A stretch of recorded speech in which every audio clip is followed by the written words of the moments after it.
எல்லோருக்கும் வணக்கம். Big boss season 7 Tamil. So இந்த வீடியோவில் நம்ம லைவ் அப்டேட்டில் நடந்த விஷயங்கள் பற்றி தான் டிஸ்கஸ் பண்ண போகிறோம். ஸோ வீடியோக்குள்ளே போகிறதுக்கு முன்னாடி நம்ம சேனலுக்கு நீங்கள் புதுசாக இருந்தீங்கன்னா கண்டிப்பாக சப்ஸ்கிரைப் பண்ணிக்கோங்க, வீடியோ மறக்காமல் லைக் பண்ணிக்கோங்க. இப்போ நம்ம வீடியோக்குள்ளே போகலாம். ஸோ ஃபஸ்ட்டு டாப்பிக்கே வந்து பார்த்தீங்கன்னா, விசித்ரா கிட்ட நம்ம அர்ச்சனா வந்து பார்த்தீங்கன்னா சவால் விடுறாங்க மாயா உடைய நடவடிக்கையை பற்றி. ஸோ அது என்ன சவால் அப்படிங்கிறதை பற்றி பார்க்க போகிறோம். அடுத்து விக்ரமுக்கு தண்ணி தெளிச்சு விட்ட மாதிரி ஆகிப்போச்சு. ஸோ அவர் வந்து ஆட்டை கடைசியாக குளிப்பாட்டி மஞ்சள் தண்ணியெலாம் ஊற்றி வெட்ட போகிறப்ப டக்குன்னு வந்து பார்த்தீங்கன்னா மண்டையை ஆட்டாமல் கரெக்டாக யோசித்து டபால்னு வந்து வெளியே வந்துட்டார் அப்படிங்கிறது பார்க்க முடியுது. ஸோ இந்த வாரம் சரவண விக்ரம் வந்து வெளியேறல அப்படின்னா அவருடைய கேம் எப்படி இருக்கும் அப்படிங்கிறது ஒரு புதுசாக வந்து நமக்கு வந்து தோணுது. ஸோ அதை பற்றி நம்ம வந்து பேச போகிறோம். ஓகேங்களா? ஸோ மட்டும் வந்து 2 டாப்பிக்கு. ஸோ ஃபஸ்ட்டு டாபிக் வந்து பார்த்தீங்கன்னா, விசித்ராவும் அர்ச்சனாவும் வந்து பேசும் பொழுது அப்படியே ஃப்ரேம் வச்சோம் அப்படின்னா அல்லதுங்க வேறு லெவலில் இருக்குது. அதுலேயும் வந்து விசித்ரா வந்து சொல்கிறாங்க, இந்த மாதிரி உங்கள் அம்மா வந்து என்ன சொன்னாங்க உங்ககிட்ட அப்படின்ற மாதிரி கேட்குறப்ப, எங்கள் அம்மா அப்பா நல்லா தான் பேசுனாங்க என்கிட்ட, உங்களுடைய பற்றி சொன்னாங்க, அந்த மாதிரி நல்லதாக பேசியிருக்கலாம் அப்படின்ற மாதிரி. ஸோ எனக்கு அப்படி தோணுச்சு, அப்படின்றனால தான் அவங்கள்ட்ட பேசினேன்.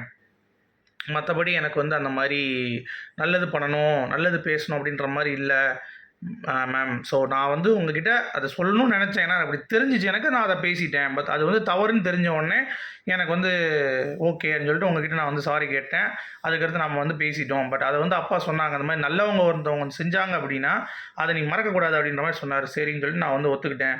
அது மட்டும் இல்லாமல் சின்ன சின்ன விஷயத்துக்குலாம் நீ வந்து ஃபைட் பண்ணாத, நீ வந்து கண்டிப்பாக எல்லாருக்கிட்டையும் வந்து நீ பேசு, நார்மலாக வந்து நீ வந்து இருந்துக்கோ.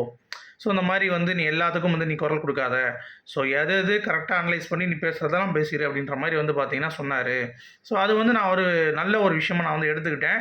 ப்ளஸ் உங்ககிட்டேயும் அப்படி தான், இனிமேல் நான் வந்து பார்த்தீங்கன்னா அந்த மாதிரி இருக்க மாட்டேன்னு சொன்னோடனே அர்ச்சனா கிட்ட அப்படி போய் சொல்கிறாங்க அர்ச்சனா. உடனே என்ன பண்ணுறாங்க அப்படின்னா விசித்ரா, அப்படியா அது எப்படி நீ முடியும், உன்னால் முடியாதுல்ல, இந்த வீடு அப்படி வந்து உன்னை இருக்க விடாது. ஏன்னா ஒரு விஷயம், இப்போ நானே வந்து ஒருத்தவங்கள்ட்ட சண்டை போடுறேன்னா அடுத்து உடனே போய் அவங்க சண்டையை நான் ப்ரொலாங் பண்ண மாட்டேன், போய் உடனே பேசிடுறேன். ஸோ அப்படி தான். பட் அப்படி இருக்கும் பொழுது உனக்கும் அப்படி தான் தோணும். ஸோ நீ வந்து டக்குன்னெலாம் போய் பேச மாட்டேன், இல்லை வந்து சண்டை போடாமல் இருக்க முடியாதுன்னொடனே, இல்லை நான் சவாலே விட்றேன் அவங்கக்கிட்ட, நான் அப்படி பண்ணிட்டேன்னா நான் வந்து ஒத்துக்கிறேன். ஸோ நான் அந்த மாதிரி பண்ண மாட்டேன். இனிமேல் நான் கோவத்தை கண்ட்ரோல் பண்ணிவிட்டு நான் வந்து ஒரு நல்ல ஒரு கேம் தான் ஆட போகிறேன். எங்கள் அப்பா சொன்ன மாதிரி ஒருத்தவங்க நமக்கு நல்லது செஞ்சாங்கன்னா அவங்கள நான் வந்து திருப்பி எதுவும் பேச மாட்டேன் அப்படின்ற மாதிரி ஓப்பனாக வந்து பார்த்தீங்கன்னா அவங்க வந்து சொல்கிறாங்க. விசித்ரா வந்து ஓகே அப்படின்னு சொல்லிட்டு கேட்டுட்ருக்காங்க. அப்புறம் அவங்க 2 பேருக்குள்ள நல்லா கான்வர்சேஷன் போச்சு. அதாவது அர்ச்சனா வந்து மார்க் எடுத்ததெல்லாம் ஷேர் பண்ணிகிட்டு இருந்தாங்க.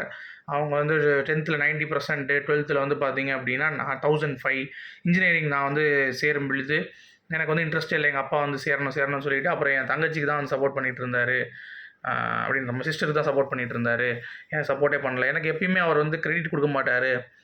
இப்போ வந்து எனக்கு நீ ஒரு ஸ்டார் அப்படின்னு சொன்னப்போ எனக்கு ரொம்ப ஹாப்பியாக இருந்தது. எனக்கு அந்த மாதிரிலாம் கிரெடிட்டே கொடுக்க மாட்டார் எங்கள் அப்பா. ஏன்னா அதை வந்து ஓவராக நம்ம மண்டியில் ஏற்றிடும்ன்றதுக்காக டிஸ்கரேஜே பண்ணிகிட்டு இருப்பார் அப்படின்ற மாதிரி ஏகப்பட்ட விஷயங்கள் வந்து பார்த்திங்கன்னா ஷேர் பண்ணாங்க. அது பார்க்கும்போது நமக்கே வந்து நல்லா இருந்தது. ஸோ இதுதான் அர்ச்சனா விசித்ராவுக்கு நடந்த உரையாடல். ஸோ சவால் விட்டுருக்காங்க.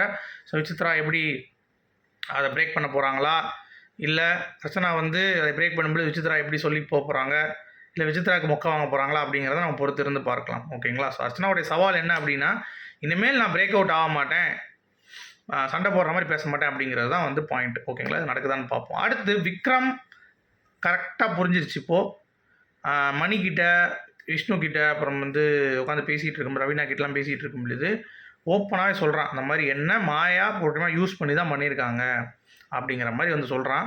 அது மட்டும் இல்லாமல் எங்கள் அப்பா அம்மாவை இன்ட்ரடியூஸ் பண்ண பொழுது போனேன், அப்போ ஓடிட்டே இருந்தாங்க மாயா, எனக்கு அப்போயே தெரிஞ்சிச்சு டவுட்டு. அப்புறம் எங்கள் அம்மா ஒரு தடவை வார்ன் பண்ணாங்க, எங்கள் அப்பா ஒரு தடவை வந்து ஸ்ட்ரெயிட்டாகவே வார்ன் பண்ணாங்க. அப்போ தான் தெரிஞ்சு ஓ இவ்வளோ தூரம் ப்ளே பண்ணியிருக்காங்க அப்படின்னு சொல்லிட்டு. இப்போ தான் எனக்கு வந்து புரியுது அப்படின்ற மாதிரி சொல்கிறான். ஆனால் விக்ரம் கிட்ட ஒரே ஒரு மைனஸ் என்ன அப்படின்னா, இப்போ தான் இது கண்டுபிடிக்கிறான். அது வந்து கடைசி ஸ்டேஜ் போயிடுச்சு, இப்போ வந்து தலை வெட்டிடும் அப்படின்ற மாதிரி ஸ்டேஜ் தான் இருக்கான் விக்ரம். ஆனால் நல்லா நீங்கள் கவனிச்சிங்கன்னா விக்ரம் வந்து இதை தாண்டிட்டு அவன் இன்னொரு கேம் ஆடுவான். பட் அது ஆடினாலும் இவனை இவ்வளோ தூரம் சேவ் பண்ணிட்டு வந்தாங்கல்ல, அதுவும் மாயா பூர்ணிமாவுக்கு ஒரு பெரிய பங்கு இருக்குங்க. சரியா? நாமினேஷன் வராமல் அவனை காப்பாற்றுனது அப்படின்னு போன வாரம் கூட நாமினேட் பண்ணல அவனை. சரியா? நாமினேட் பண்ணால் அவன் அப்படியே கூப்பிட்டு வரானுங்க. பட் அவனை வச்சு அவனை டவுன் பண்ணி அவனை கேவலப்படுத்தி ஒரு கேம் ஆடுறாங்க, அது ஒத்துக்கிறேன் நான். பட் அவனை வெளியே அனுப்புறதுக்கு அவங்க வந்து கேம் ஆடல அப்படிங்கிறது தான் பாயிண்ட்டு. ஸோ இதை அவன் அனலைஸ் பண்ணானா அப்படிங்கிறது தெரியல. ஸோ அவனுடைய நாமினேஷன் அடுத்த வாரம் என்னவாக இருக்கும், இருந்தான்னா விக்ரமுக்கு எப்படி இருக்கும் அப்படிங்கிறத நான் வந்து பார்க்க ஆவலாக இருக்கேன். உங்களுடைய கருத்துக்கள் சொல்லுங்கள். மீண்டும் சந்திப்போம். Good bye.